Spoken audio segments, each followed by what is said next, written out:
Senhor, por favor, vamos abrir a nossa Bíblia em Gênesis capítulo 15, versículo 1 ao 6.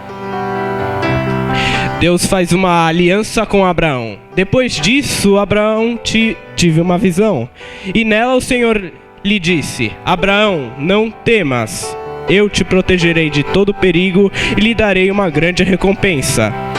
E Abraão respondeu: Ó Senhor meu Deus, de que vale a tua recompensa se eu continuo sem filhos? Eliezer, de Damasco, é quem vai herdar tudo que tenho.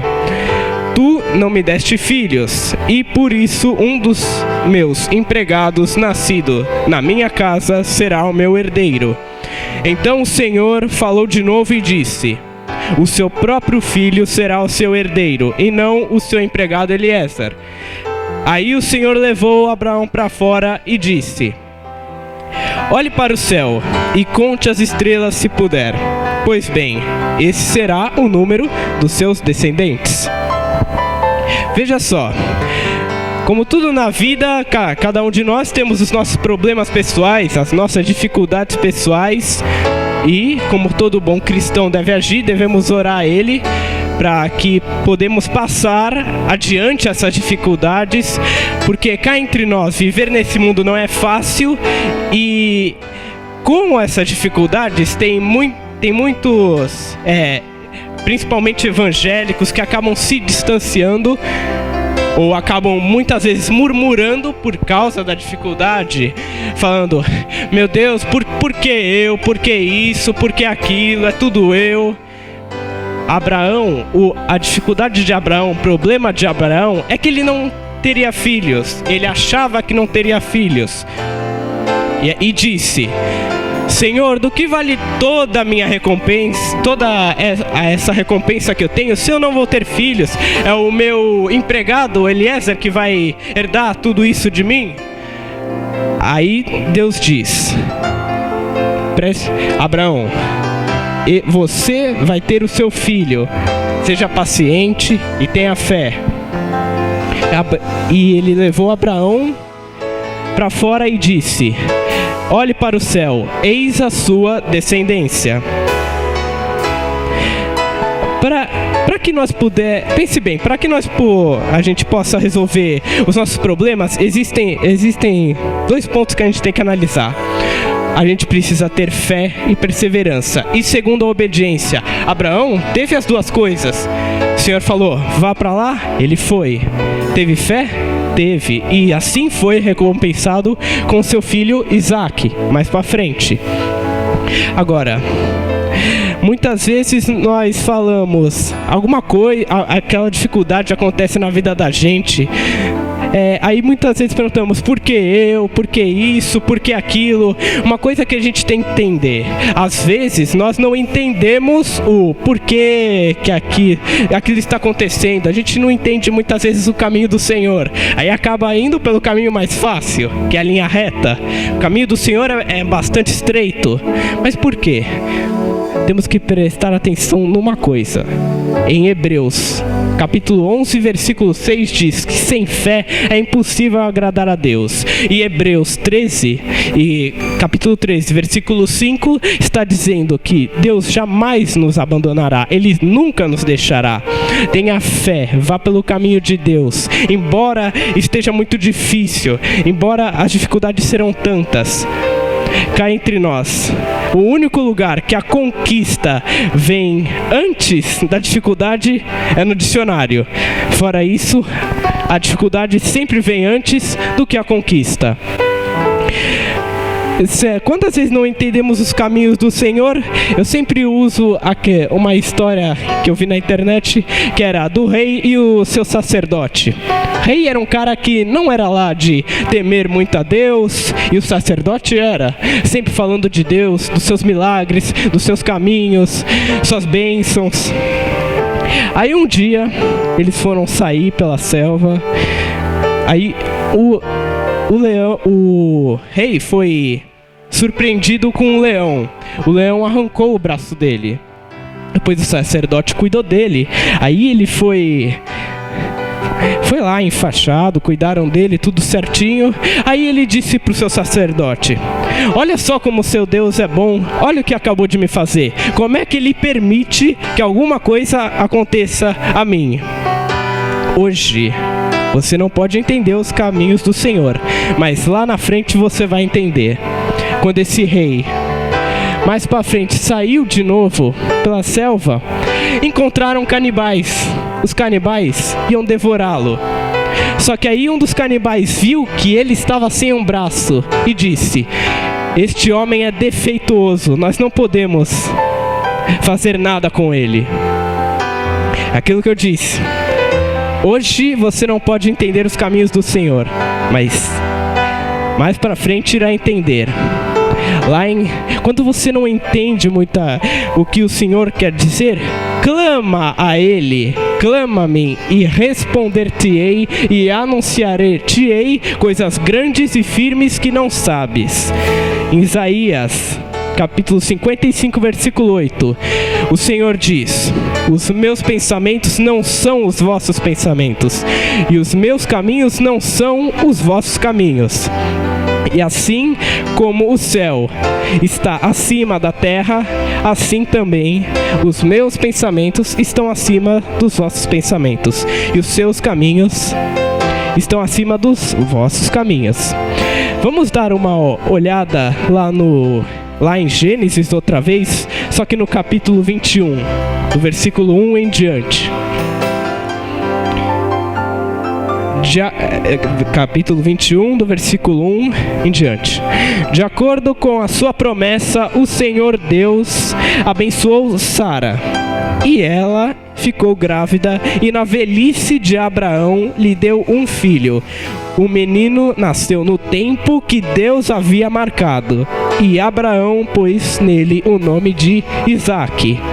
Quando Isaque tinha 8 dias, o Abraão o circuncidou, como Deus havia mandado. Quando Isaque nasceu, Abraão tinha 100 anos. Se alguém falasse para você, um pai, eu tive um filho e eu tenho 100 anos, quem aqui acreditaria? É complicado nos dias de hoje. Mas, como diz no livro de Lucas, para Deus nada é impossível. Absolutamente nada. O impossível só é apenas uma das especialidades de Deus. Por isso que nós temos que ser perseverantes. Abraão persistiu, mesmo com todas as suas dificuldades, ele viu que ele confiou no Senhor, depositou a sua confiança no Senhor, e o Senhor o abençoou. Agora, abram lá no capítulo de Gênesis também, no capítulo 25, do versículo 1 em diante. Abraão casou com outra mulher que se chama Quetura, e ela lhe deu os seguintes filhos: Zinrã, Joksã, Medã, Midian, Isabaque, Sua. Joksã foi o pai de Sebá e de Dedã. Os descendentes de Dedã foram os Assureus, os Letuseus, os Lemeus. Os filhos de Midian foram Efá, Efer, Enoque, Abidá e Elda. Todos esses foram descendentes de Quetura. Abraão deixou tudo que tinha para Isaque, mas deu presentes para os filhos das suas cumbicas, e antes de morrer separou-os de Isaque e mandou que fossem morar na terra do Oriente. Abraão viveu 175 anos. Ele morreu bem velho e foi se reunir com seus antepassados no mundo dos mortos. Bom, para alguém que não achou que ia ter um filho, ele lá pelos seus 175 anos teve mais 6 filhos. Deposite a sua confiança no Senhor. Tenha fé, persevere, que Ele com certeza vai te abençoar. Agora, e para aqueles que não depositam a fé? Chega a ser normal as pessoas murmurar. Aquela pessoa que diz, ó isso, ó aquilo, ó vida, ó azar, tudo acontece comigo, dói aqui, dói os quartos, dói a sala, dói a cozinha. Não tenha fé. Não tem fé, por isso que murmura. Temos vários exemplos de pessoas que murmuram. Podemos pegar o próprio exemplo dos israelitas que tiveram no Egito. 40 anos Moisés teve que ouvir os israelitas reclamando. Se não reclamavam, geralmente eles reclamavam quando passavam por uma dificuldade no deserto, quando faltava comida, isso e aquilo. E é o que eu vejo nos dias de hoje. Muitas coisas muito parecidas com isso. Toda vez que enxergamos uma dificuldade na frente, já começamos nos desmoronando, como se Deus não fosse resolver o nosso problema. Tenho que te falar um negócio. Às vezes sempre Deus vai resolver na hora que Ele quer, e na hora que Ele quer é o melhor tempo. Ele não se atrasa e também não se adianta. Ele faz na hora certa, mas muitas pessoas acham que tem que ser na hora que a gente quer, e muitas vezes a gente acaba desistindo por causa da tentação. Veja, vamos ver um exemplo. O que nós devemos fazer quando a tentação nos pegar? Quando o diabo falar, olha, o seu Deus não vai resolver o seu problema. Abram a Bíblia lá em Lucas, capítulo 4. A tentação de Jesus. Jesus, cheio do Espírito Santo, voltou do Rio Jordão e foi levado pelo Espírito ao deserto. Aí ele foi tentado pelo diabo durante 40 dias, e nesse tempo todo ele não comeu nada. Depois sentiu fome. Então o diabo lhe disse, se você é mesmo filho de Deus, mande que essa pedra vire pão. E Jesus disse, as Escrituras afirmam que nem só de pão viverá o homem. Aí o diabo levou Jesus para o alto, mostrou-lhe num instante todos os reinos do mundo e disse, eu lhe darei todo este poder e toda esta riqueza, pois tudo isso me foi dado e eu posso dar a quem eu quiser. Isso tudo será seu se você se ajoelhar diante de mim e me adorar. E Jesus respondeu, as Escrituras afirmam, adore somente ao Senhor. Depois o diabo o levou a Jerusalém e colocou na parte mais alta do templo e disse, se você é o filho de Deus, se jogue daqui, pois as Escrituras afirmam que o Deus mandará que os seus anjos cuidem de você. Eles vão segurá-lo com as suas mãos para que nem mesmo os pés sejam feridos nas pedras. Então Jesus respondeu, as Escrituras sagradas afirmam, não ponha à prova o Senhor seu Deus. E quando o diabo acabou de tentar Jesus de todas as maneiras, foi embora por algum tempo. É isso. Quando a tentação bater na nossa porta, nós temos que se pôr no lugar de cristão, que é ser imitador de Cristo. Cristo, quando foi tentado pelo diabo, ele apenas recitou aquilo que estava na Bíblia, seguiu exatamente o que o Pai ordenou. Jesus teve as suas tentações, teve as suas vontades, mas abriu a mão de tudo isso para cumprir a sua missão na terra. Pois bem, devemos fazer igual, ser cristão, não murmurar. Jesus, quando ele recebeu todas aquelas chicoteadas, foi pregado na cruz com as suas coroas, foi triturado e moído, ele não deu nenhum pio. Ele não murmurou. E é o que nós não devemos fazer. Nós não devemos murmurar.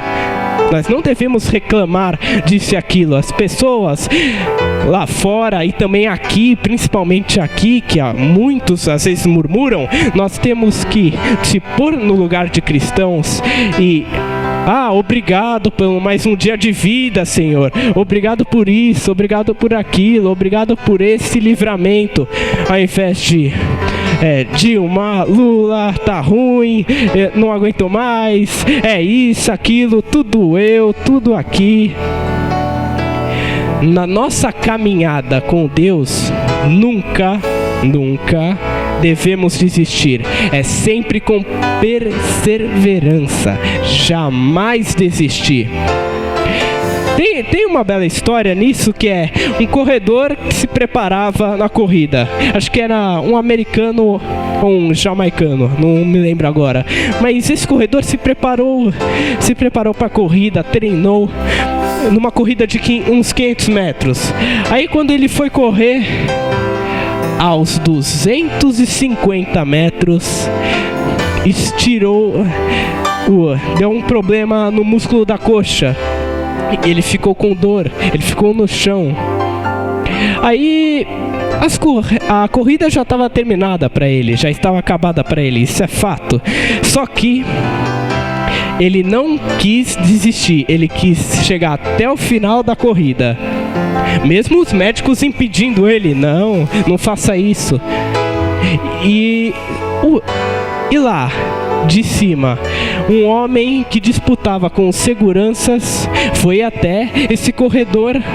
E quando ele foi até esse corredor, ele foi ajudá-lo a terminar a corrida. Esse homem era o seu pai. Ele viu o sofrimento no rosto do seu filho.